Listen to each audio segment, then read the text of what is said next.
Did I ever tell you the story about the time that I almost ran someone over with a jet airplane? I'm guessing by the looks on your faces the answer is no. I haven't told you that one yet. So I had just started working at American Airlines and had to do 5 weeks of training to do a barely minimum wage job, and my job was to unload bags off the plane, put them on a cart, and then turn around and put different bags up on the plane, and that required 5 weeks of training.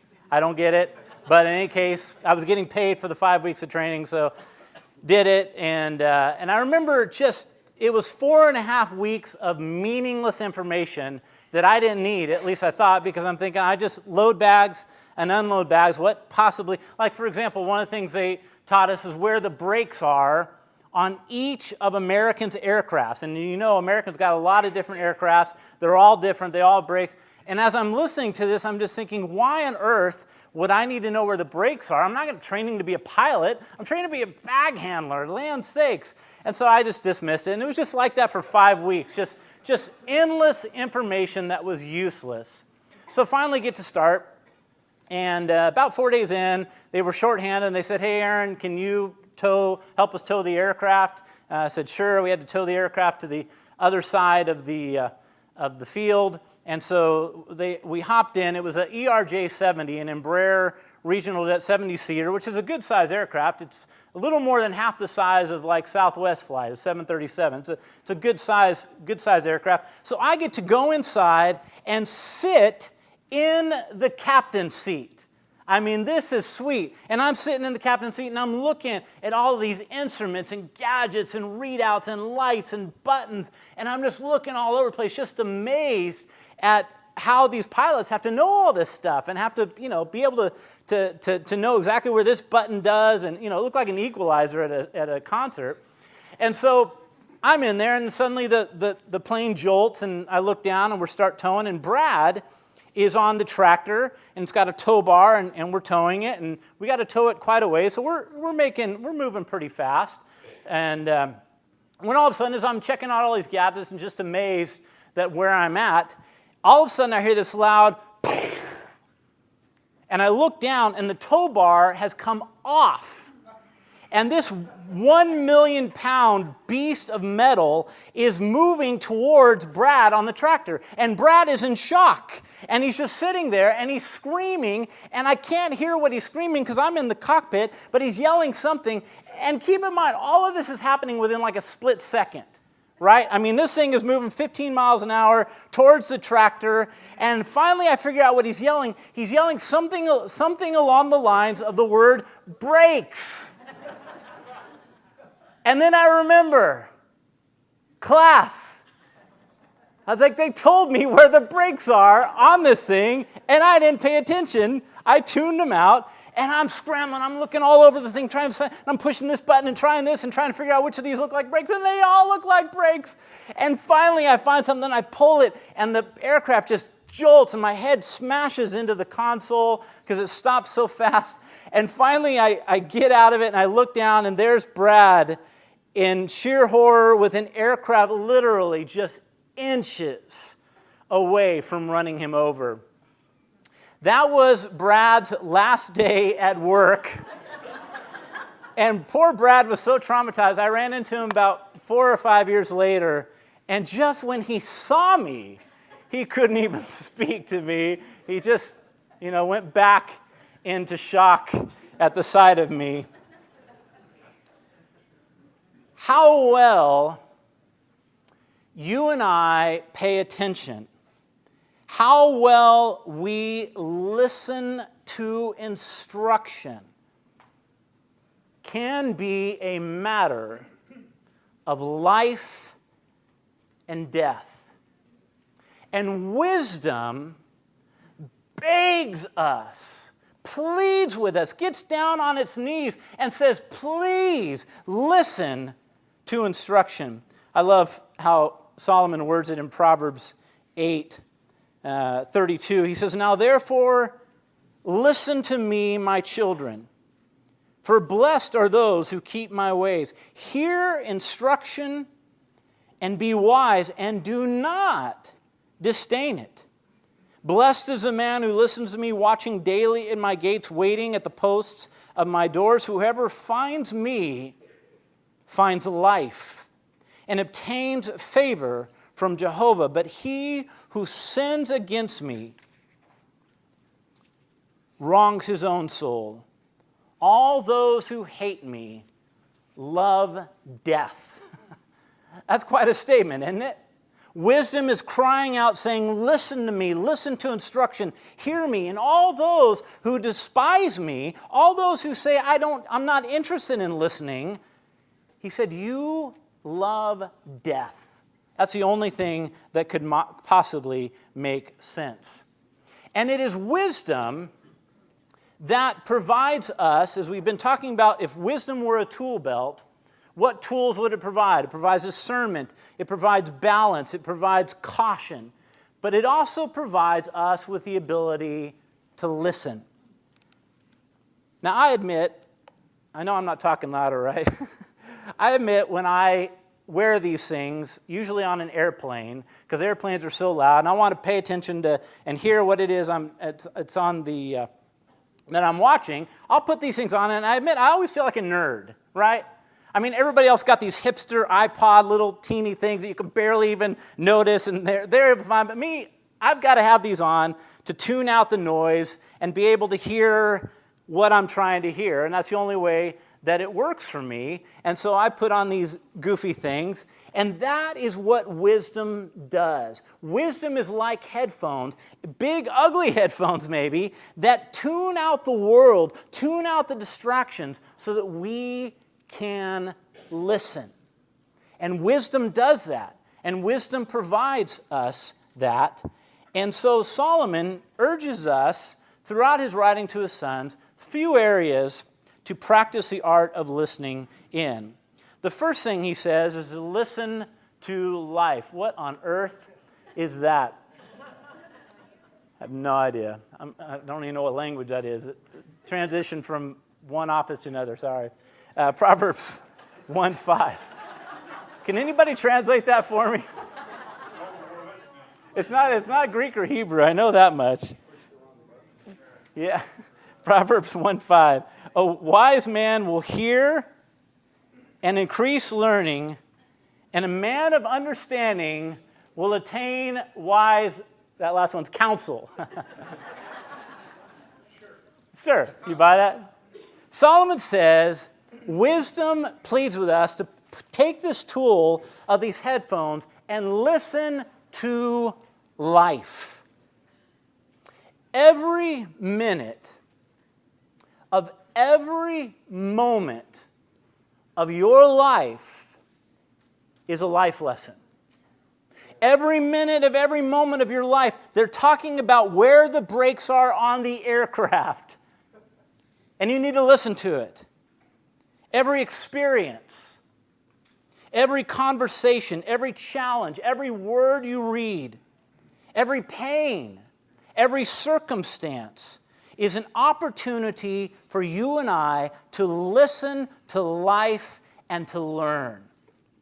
And most of us are happy to tune out and not enjoy. And just like me in the training, I'm much more enjoyable just to tune out, let them talk about stuff that's meaningless to me, and just tune out. And wisdom pleads with us and says, listen to life, because life is so much more full when you're learning. Right? Now, I'm going to ask you a question about these four in a minute, and some of you know the answer. Now, if you know the answer, just hush for a minute, okay? Let's let some of those who don't know the answer struggle with this. And the question is, what do these four things have in common? You might want to take a guess, assuming you don't know the answer. What do these four things have in common? Anybody want to guess? Daisy? All big corporate companies. They are, you're right. I like that. 10 brownie points right there. That's not the answer, but they are all big corporations. Anybody else want to guess? Who doesn't know? They have the same owner? That's a good guess. Not that I know of. That would make sense for FedEx and Amazon to be connected, wouldn't it? and they deliver chocolate and chips. That would be great. They're brands. Very true. They are all 4 brands. And another 10 brownie points. No, Rick? They're all on the same slide that you are presenting to us. Finally, he's got it. We finally got the right answer. You only get 5 brownie points for that, buddy. It's in English, yeah.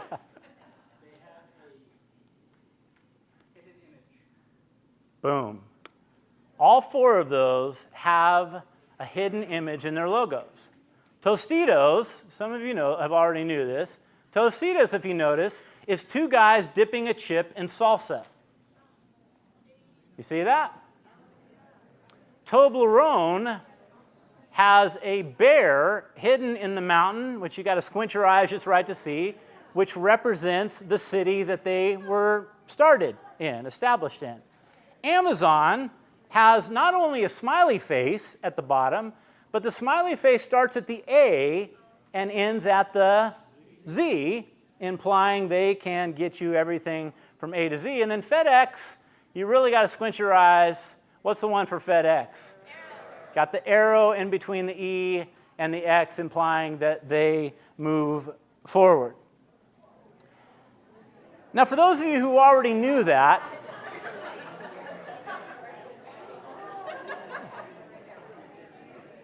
yeah, I'll leave it there. Isn't that cool? Yeah, forget it. For those of you, whether you already knew that or just knew that for the first time, it is an aha moment, isn't it? It's like, wow, I've been looking at these things. I've been eating Tostitos forever. I love Toblerone chocolate. I buy at Amazon. I ship at FedEx. I've seen these things all my life, but I never saw it. Wow, that's cool.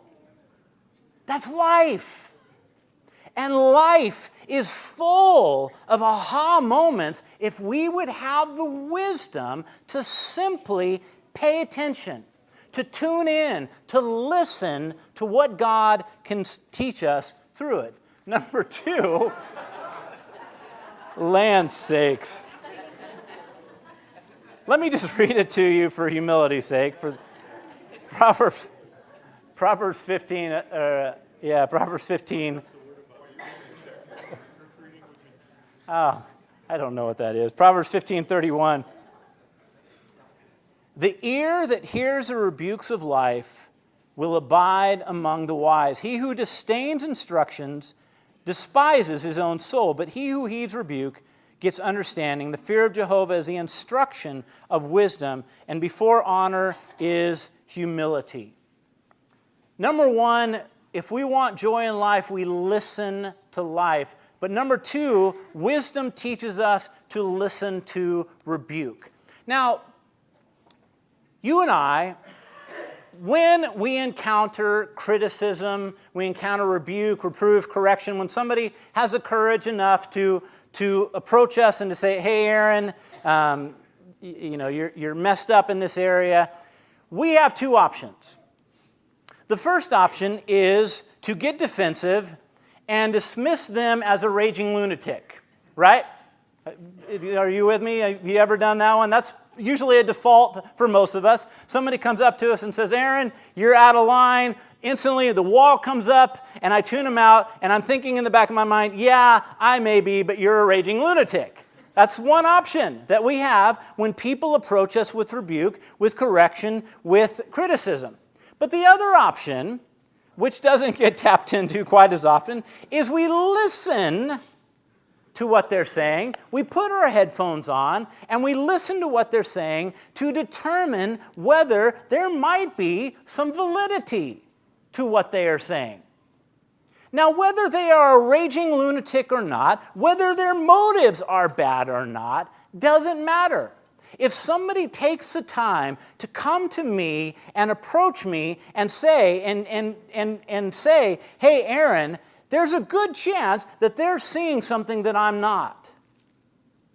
It may be a little bit, it may be none, it may be all. And if I am wise, as Solomon declares, I will listen to rebuke and hear it and not put the walls up immediately and say, let me hear what you're saying.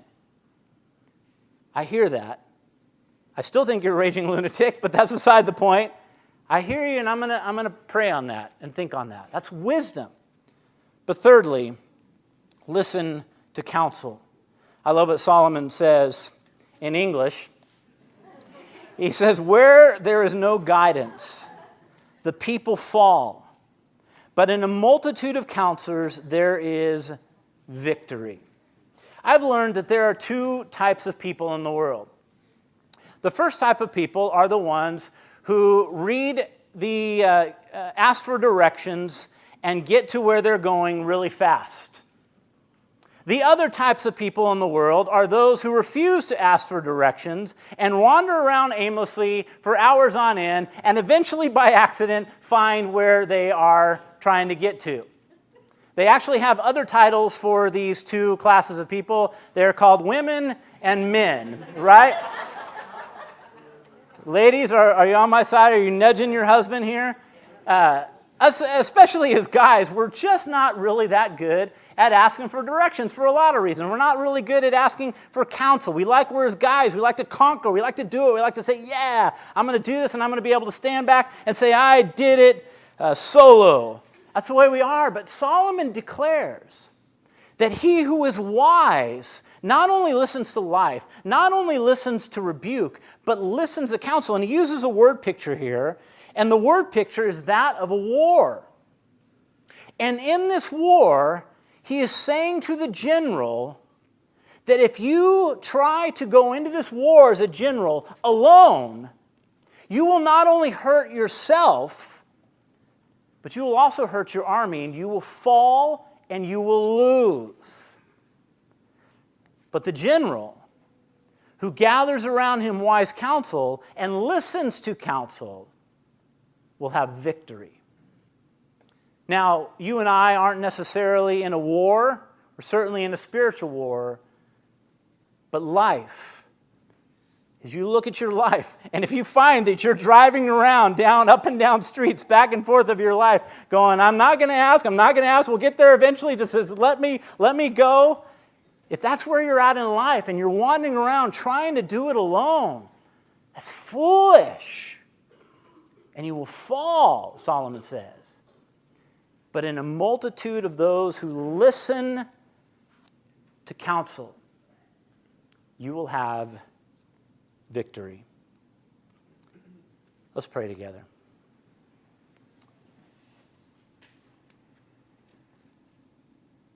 Father, we want to be those people. Father, we want to be the people that hear and listen, even when it's things we don't want to hear. Father, we pray that you would give us those ears to hear. Thank you for your love and your patience with us when we plug up our ears and we refuse to listen. And we beg you for wisdom, that we could have that wisdom in our life that teaches us to discern, to be balanced, to be cautious, and Father, to listen to life. And we thank you for life, and we thank you for the life that is in Jesus Christ. Amen. I love this quote that I ran across. Yay, it's English. Some time ago, and a guy shared it. And it says this: in times of profound change, which is undoubtedly where we're at, we are in times of profound change in our generation. In times of profound change, the learners, those who are willing to listen, those who look at life and are constantly saying, what can I learn from this moment? The learners inherit the earth. While the learned, those who feel like, you know what, I don't need to know about brakes on an aircraft. What's the point of that? That's a waste of my time. I'm going to tune out and draw doodle on my page. The learned find themselves beautifully equipped to deal with a world that no longer exists. You and I live in changing times, maybe perhaps far more than any other generation of history. And we have a choice to have the wisdom to listen to life and to pay attention to what's going on, to pay attention how we can be effective, how God can use us in this life, or we can be among the learned and live in a world that changed 5 years ago and is no longer real. And God calls us, if we are going to win this world to the gospel and the kingdom, we have got to be learners. We've got to have the wisdom to listen.